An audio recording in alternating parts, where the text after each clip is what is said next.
الحمدللہ رب العالمین والصلاة والسلام علی سید الانبیاء والمرسلین اللہم صلی علی سیدنا و مولانا محمد وعلی آلہ واصحابہ وبارک وسلم وصلی علیہ۔ دنیا کے تمام دیکھنے والوں کو، تمام چاہنے والوں کو، تمام پیار کرنے والوں کو اور جہاں جہاں تک اس وقت میری آواز کو سنا اور مجھے دیکھا جا رہا ہے، جنید اقبال کی جانب سے انتہائی محبت کے ساتھ السلام علیکم۔ ایک بار پھر ناظرین، آپ کو پر نور صبح نور کے ساتھ میں دل کی عطا گہرائیوں سے خوش آمدید کہتا ہوں، اور آئیے بلا توقف چلیں گے حضرت ابو انیس محمد برکت علی علیہ رحمہ کی تالیف اسماء النبی کریم صلی اللہ علیہ وآلہ وسلم سے رسول اللہ صلی اللہ علیہ وآلہ وسلم کا ایک اسم مبارک پڑھنے اور سننے کی سعادت حاصل کرتے ہیں۔ سیدنا المخبر صلی اللہ علیہ وآلہ وسلم، ہمارے سردار غیب کی خبریں دینے والے، درود و سلام بھیجے اللہ آپ صلی اللہ علیہ وآلہ وسلم پر، آپ صلی اللہ علیہ وآلہ وسلم کی آل پاک پر اور صحابہ کرام رضوان اللہ تعالیٰ علیہم اجمعین پر۔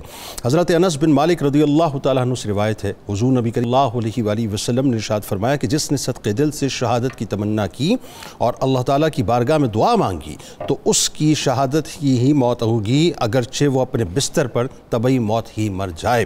جناب آج 1445 ہجری پہلی محرم، امیر المومنین حضرت عمر فاروق رضی اللہ تعالیٰ عنہ کا یوم شہادت۔ انسانی حقوق کے چارٹر میں ناظرین آج بھی یہ سنہری جملہ حکمرانوں کو ان کی بیسکلی حد بتاتا ہوا نظر آتا ہے کہ مائیں بچوں کو آزاد پیدا کرتی ہیں، تم نے انہیں کب سے غلام بنا لیا۔ یہ جملہ اس خلیفہ کا ہے جنہوں نے 22 لاکھ مربع میل پر 10 برس 6 ماہ اور 4 دن تک شاہکار حکمرانی کی، جنہوں نے 3600 علاقے فتح کیے، جن کی 7 پشتوں میں کوئی بادشاہ نہ تھا، جو ابتدائی دور میں اونٹ چراتے تو چند اونٹوں کو نہ سنبھال پاتے تھے، مگر جب مسلمانوں کے خلیفہ بنے تو پاکستان جیسے 7 ملکوں پر محیط سلطنت کے ایک چپے میں رہنے والے شخص کے مونس و غمخوار بن گئے، جن کی طرز حکمرانی اس قدر شاندار تھی کہ اسلام کے دامن میں اگر ایک اور فاروق اعظم ہوتے نا ناظرین تو آج پوری دنیا پر اسلام کا غلبہ ہوتا کہ سکندر اعظم نے آرگنائزڈ آرمی کے ذریعے سے 10 برسوں میں 17 لاکھ مربع میل کا علاقہ فتح کیا تھا، جبکہ حضرت عمر فاروق رضی اللہ تعالیٰ عنہ نے 10 برسوں میں آرگنائزڈ آرمی کے بغیر 22 لاکھ مربع میل کا علاقہ فتح کیا، اور اس وقت کی 2 سپر پاورز یعنی رومن امپائر اور پرشین امپائر کو دھول چٹائی، اور جنہوں نے بیت المقدس کو فتح کیا۔ یعنی آج کے دور میں ناظرین جہاں ٹیکنالوجی اور طاقت کا کھیل اپنے عروج پر ہے، مگر اس کے باوجود دنیا کے کسی حکمران کے پاس اتنی بڑی سلطنت نہیں جو حضرت عمر فاروق رضی اللہ تعالیٰ عنہ نے گھوڑوں کی پیٹھ پر فتح کرائی تھی کہ اگر امیر المومنین حضرت عمر فاروق رضی اللہ تعالیٰ عنہ کی مکمل خلافت اور اس کے مختلف نظام دیکھے جائیں ناظرین تو بڑے بڑے دانشور آج بھی فرط حیرت میں مبتلا ہو جاتے ہیں کہ سلطنت کے داخلی، خارجی، معاشی، تعلیمی، جنگی، دفاعی تمام معاملات پر بیک وقت آپ کی نگاہ ہوا کرتی تھی۔ وہ ایک ایسے کمانڈر تھے ناظرین کہ آپ نے عین میدان جنگ میں عالم اسلام کے سب سے بڑے سپہ سالار حضرت خالد بن ولید رضی اللہ تعالیٰ عنہ کو معزول کر دیا، اور کسی کو یہ حکم ٹالنے کی جرت نہ تھی، بلکہ عالم یہ تھا کہ حمص کے گورنر کو واپس بلا کر اونٹ چرانے پہ لگا دیا، لیکن کسی کو حکم عدولی کی جرت نہ تھی۔ عمر بن خطاب رضی اللہ تعالیٰ عنہ کی خلافت وہ شاہکار خلافت صاحب کہ جن کی مثالوں میں نہیں ملتی کہ سب سے پہلے امیر المومنین کا لقب فاروق اعظم نے پایا، بیت المال کا قیام فاروق اعظم نے کیا، مستحق خاندانوں کے ناموں کے اندراج کا نظام فاروق اعظم نے کیا،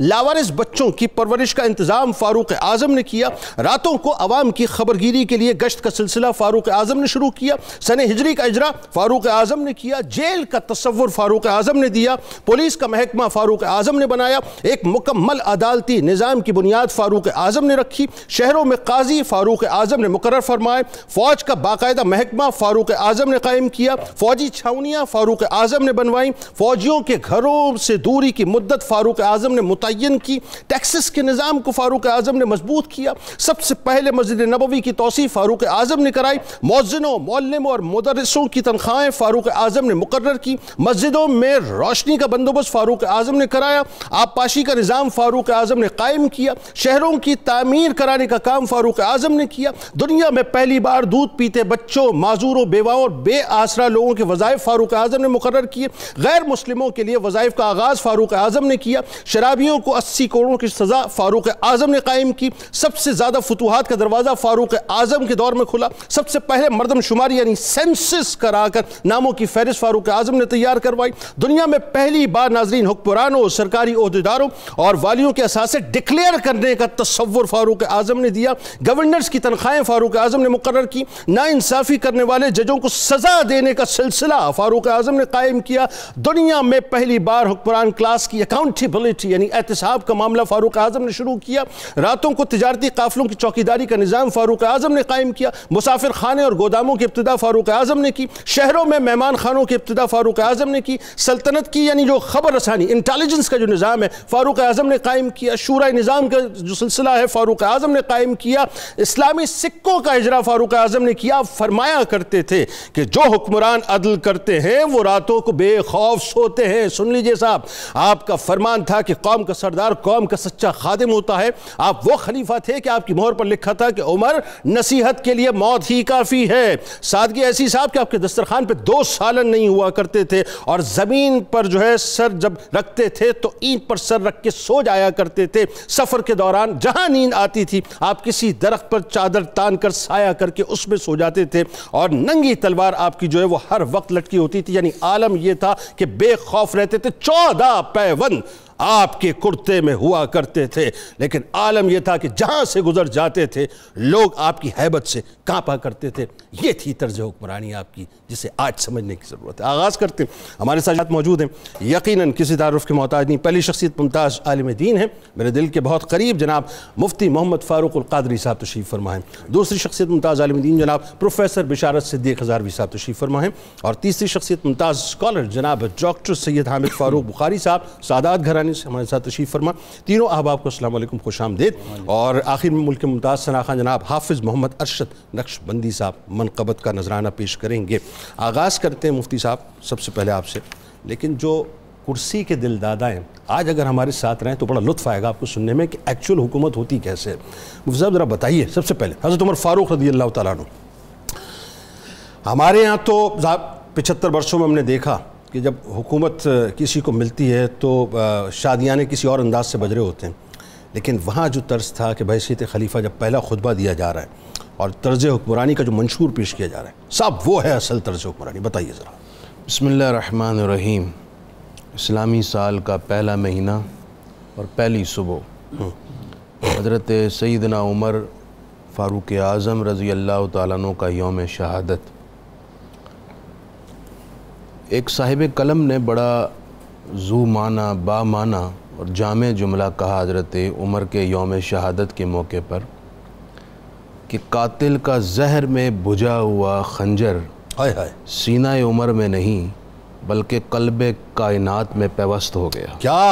کیا جملہ ہے، ایک متحرک، ایک جامع، ایک مقناطیسی شخصیت جس نے اسلام کو صرف 10 برس میں آفاق عالم تک پہنچایا اور دنیا کو ایسا مثالی نظام جو اللہ کے رسول نے نافذ کیا اس کا عملی تصور بلکہ اس کا عملی جو مظہر ہے وہ حضرت عمر نے دکھایا۔ آپ کو رسول اللہ نے محدث کہا، وہ شخصیت جس کے قلب و ذہن میں غیبی حقائق اور الہامات کا ظہور ہوتا ہے، سبحان اللہ، اور پورے دور خلافت حضرت عمر میں جا بجا اس کے نمونے نظر آتے ہیں۔ ٹھیک، اور اس کا پہلا نمونہ آپ کا وہ انتہائی جامعیت پر مبنی وہ خطبہ ہے جس سے آپ نے اپنی خلافت کا آغاز فرمایا۔ بالکل، آپ حضرت ابوبکر صدیق کے احترام میں ممبر کے تیسرے زینے پر کھڑے، جہاں صدیق اکبر کھڑے ہوتے ان کے احترام میں وہاں کھڑے نہیں۔ کیا لوگ تھے صاحب، کیا جناب صدیق اکبر حضور علیہ السلام کے احترام میں دوسرے زینے پر کھڑے ہوتے، پہلے زینے پر کھڑے نہ ہوتے تھے۔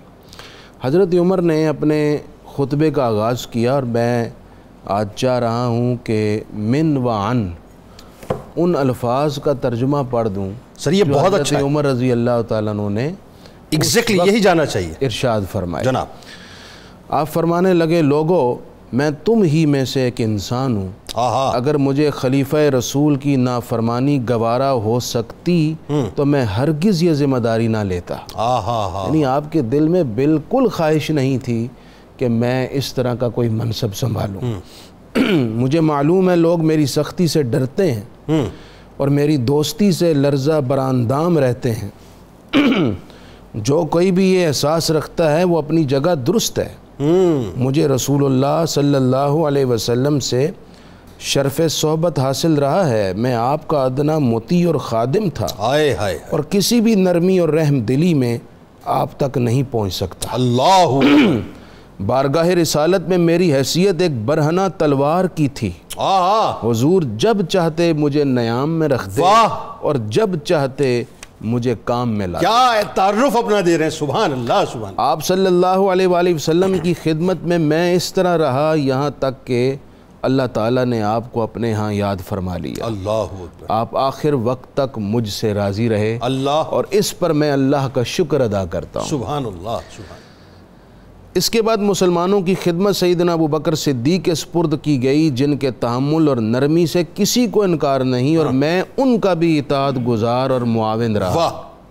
میں اپنی سختی کو ان کی نرمی میں لپیٹ دیتا تھا، یہاں تک کہ اللہ رب العزت نے انہیں ہم سے جدا کر دیا اور وہ دم آخر تک مجھ سے خوش رہے۔ واہ واہ واہ واہ واہ۔ اب آپ فرمانے لگے، اے لوگو، اب تمہارے معاملات کی ذمہ داری میرے کندھوں پر ہے۔ دراصل یہ میری تمہارے ذریعے اور تمہاری میرے ذریعے آزمائش ہے۔ تمہیں معلوم ہونا چاہیے کہ میری سختی اب نرمی میں بدل گئی ہے، لیکن ان لوگوں کے لیے ابھی بھی سختی قائم ہے جو لوگوں پر ظلم کرتے ہیں۔ جو لوگ امن سلامتی سے رہتے ہیں اور ایمانی جرأت کا اظہار رکھتے ہیں، ان کے لیے میں بہت نرم ہوں۔ اگر کوئی کسی پر زیادتی کرے گا تو میں اس وقت تک اسے نہیں چھوڑوں گا جب تک اس کا رخسار زمین پر نہ لگا دوں اور دوسرے رخسار پر اپنا پاؤں نہ رکھ دوں، یہاں تک کہ وہ حق کے ساتھ ہتھیار ڈال دے۔ لوگو، مجھ پر تمہارے چند حقوق ہیں، یہ ضرور حاصل کرو۔ مجھ پر تمہارا یہ حق ہے کہ جب تم میں سے کوئی میرے پاس آئے تو اپنا حق لے کر جائے۔ واہ واہ، یہ حکمران وقت بتلا رہا ہے۔ یہ حکمران وقت بتلا رہا ہے، یہ نہیں کہ اس کے پاس کئی مہینوں تک وقت ہی نہیں ملاقات کا۔ مجھ پر تمہارا یہ حق ہے کہ میں تم سے خراج اور غنیمت سے زیادہ تمہارے مال سے کچھ نہ لوں، یعنی ٹیکسز کا بوجھ نہ ڈالوں، تمہیں دباؤ نہ، تم سے قربانیاں نہ مانگوں۔ پسینہ نچوڑ دیا، خون نچوڑ دیا آج کے حکمرانوں۔ صحیح، واہ۔ مجھ پر تمہارا حق یہ ہے کہ میں تمہارے عطیات اور وظائف میں اضافہ اور تمہاری سرحدوں کی حفاظت، یعنی ویلفیئر کا کام، لوگوں کو جو آکسیجن ملنا چاہیے جینے کے لیے۔ اور تمہارا مجھ پر یہ حق ہے کہ جب تک تم جنگ پر جاؤ تو میں ایک باپ کی طرح تمہارے مال، اہل و عیال کی حفاظت کروں۔ واہ واہ۔ اللہ کے بندو، اللہ سے ڈرو، مجھ سے درگزر کر کے میرا ساتھ دو، نیکی کی تکمیل اور برائی سے گریز میں میری مدد کرو، اور تمہاری جو خدمات اللہ تعالیٰ نے میرے سپرد کی ہیں ان کے متعلق مجھے تنبیہ اور نصیحت بھی کرو۔ میں تم سے مخاطب ہوں اور اپنے اور تمہارے لیے خدا سے مغفرت۔ کیا خوبصورت خطبہ ہے، عدالتی نظام، یعنی عدل سے شروع کر کے آپ نے جو ہے اللہ کی رضا، آپ نے گویا کہ اپنا ساری پالیسی اور اپنا ایجنڈا بیان فرما دیا۔ سر مطلب میں آپ کو بتاؤں، بڑے بڑے ایجنڈے صاحب سننے کو ملتے ہیں ظاہر بلا تمثیل، لیکن وہ پریسائزلی سب کچھ بیان کر کے رکھ دیا عمر فاروق نے کہ ایک حکمران کو بنیادی طور پہ کیسا ہونا چاہیے۔ اب آئیے ذرا، جو حضرت عمر فاروق رضی اللہ تعالیٰ عنہ نے ملک کی جو انتظامی لحاظ سے ظاہر تقسیم کی ہے، اس کی ذرا تفاصیل بتائیے، اس کی وجوہات بھی بتائیے، اور خاص طور پہ آپ کے دور کے اندر صاحب یہ جو احتساب کا معاملہ ہے وہ بڑا سخت ترین تھا، یعنی عمال کی نگرانی خود کرنا، انٹیلیجنس کا نظام، ان کا احتساب کرنا، بتائیے ذرا۔ بسم اللہ الرحمن الرحیم والصلاة والسلام علی سید الانبیاء والمرسلین۔ جنید بھائی، کسی نے کہا تھا کہ آقا کے صحابی کا وہ شانہ یاد آتا ہے، بدل کر بیس گلیوں میں وہ جانا یاد آتا ہے، نجف صحت کی مائیں جب آٹے کو ترستی ہیں، عمر تیری خلافت کا زمانہ یاد آتا ہے۔ حضرت سیدنا صدیق اکبر رضی اللہ تعالیٰ عنہ جب دنیا سے رخصت ہونے لگے تو کسی نے آپ سے سوال کیا کہ آپ نے منصب خلافت کے لیے حضرت عمر کا انتخاب کیوں کیا؟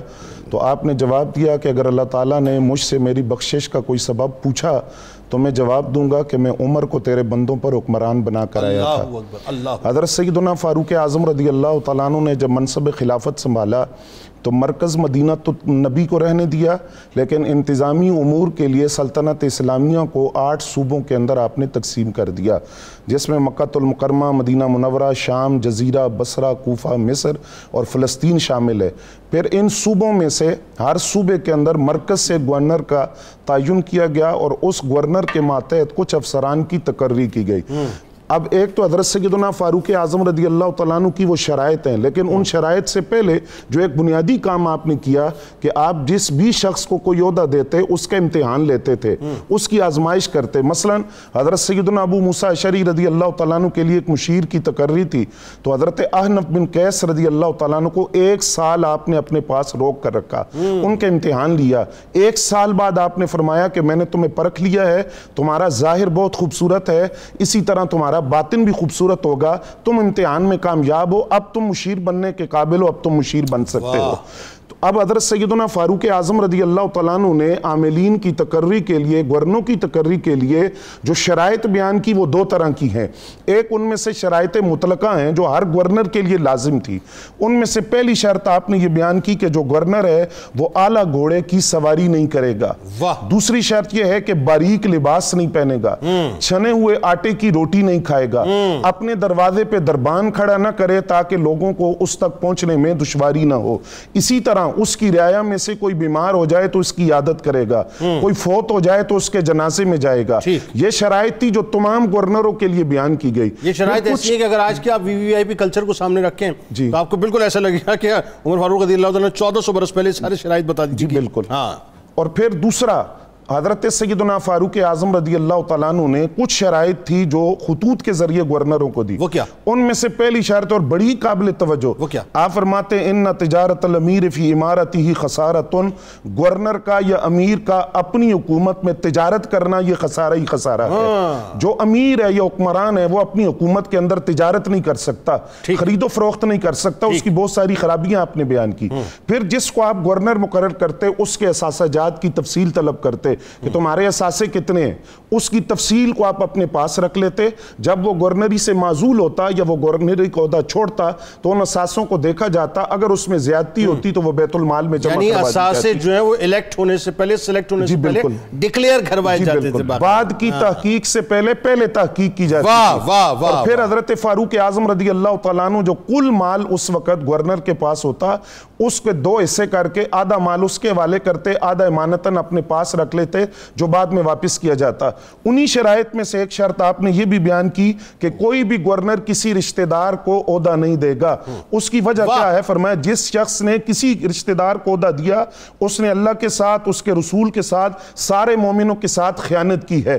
اب یہ صرف نیپوٹزم نہیں ہوگا، پسندیدگی ذاتی بنیاد پر نہیں، شرائط نہیں تھی، ان کا نفاذ بھی تھا۔ محمد بن مسلمہ کی قیادت کے اندر کمیٹی بنائی گئی، آپ بازار میں نکلے تو ایک شخص نے آواز دے کر کہا عمر عامل مقرر کر کے کیا تم بری ذمہ ہو گئے ہو؟ آپ نے فرمایا کیا ہوا؟ فرمایا تمہارے مصر کا عامل باریک کپڑا پہنتا ہے، اس کے دروازے پہ دربان بیٹھتا ہے۔ آپ نے طلب کیا مصر کے عامل کو باریک کا کرتا اتروا کر، کھردہ کرتا پہنا کر، ہاتھ میں چھڑی دے کر فرمایا تم بکریاں چراؤ، تم گورنر بننے کے قابل نہیں ہو۔ یہ نظام حکومت تھا سیدنا فاروق اعظم رضی۔ واہ واہ واہ، کیا بات، کیا بات۔ اور ظاہر ہے اس پہ تو بڑی گفتگو ہو سکتی ہے، وقت بڑا سمٹا ہوا ہوتا ہے، ورنہ صرف انہی موضوعات کے اوپر جو بڑی گفتگو ہو سکتی ہے کہ اگر صرف یہ آئینہ ہم سامنے رکھیں آج صاحب بہت سے مسائل کل ویسے نکلے۔ ڈاکٹر صاحب ذرا بتائیے بیعت خلیفہ ایک یہ مطلب یوں، بلکہ اس کو میں تھوڑا سا اور اس کو ذرا براڈر کینوس پہ آپ کو لے کے جاؤں کہ ایک حکمران کی احساس ذمہ داری بنتی ہے، مطلب اس کا اگر صحیح طور سے ہمیں پرسپیکٹو دیکھنا ہے